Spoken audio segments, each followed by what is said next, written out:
በዛ ሰዓት ላይ ከአንድ ልጅ ጋር ተዋወቅን። ኒካ አሰርኩ።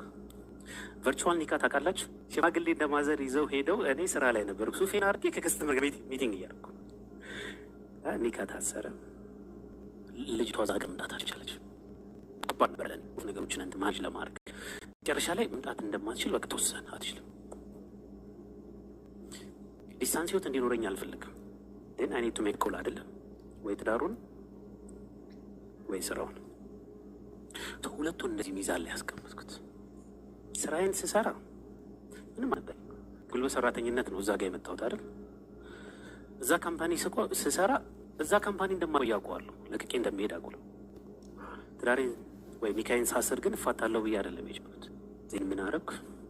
እንደዛ የሚከፈለኝን ስራቼ ወደዚህኛው ጋር ይህንን ውሳኔ እንደወስድ የመጀመሪያው እርምጃ ማን ነው?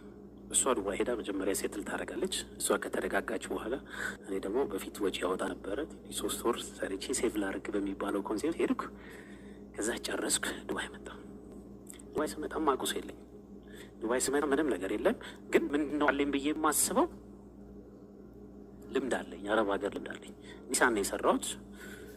ዱባይም ብሄድ ኒሳን አገኛለሁ የሚል ፕሪንሲፕል አለ። ግን እንደዚህ ትላልቅ ካምፓኒዎች ሲሰሩ ደግሞ ከባዱ ነገር ምንድን ነው? እንትን ነው አውቶራይዝ ዲለርሺፖች ናቸው። አንድ ካምፓኒ ነው የሚኖረው። እነሱ ቦታ ከሌላቸው የትም ቦታ መቀጠራችን 3 ወር ትንሽ በጣም ከባድ ነው። በቃ የካታሩ ላይፍ ተመልሶ መጣ።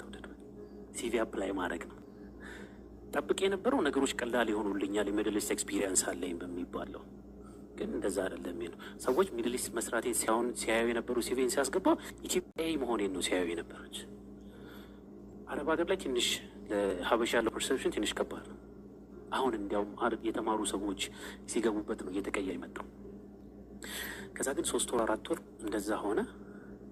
በህይወቴ ውስጥ አሮን ለምን እንደሆነ አላውቅም።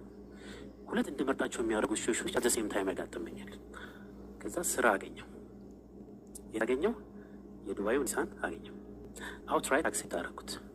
ከዛ አት ዘ ሴም ታይም ደግሞ የሆነ ሪል ስቴት ካምፓኒ ጠርቶኛል። ዝም ብዬ ሄድኩ። ያው መሞከር አይከፋም አይደል?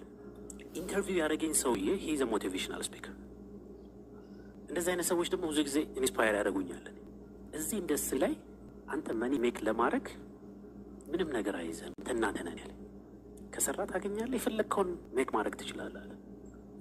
2 ሰዎች ይገኛል አለ። በወር ውስጥ ምንም 0 ብር የሚሰሩ ሰዎችን ታገኛለህ። በወር ውስጥ ሚሊዮን የሚሰሩ ሰዎችን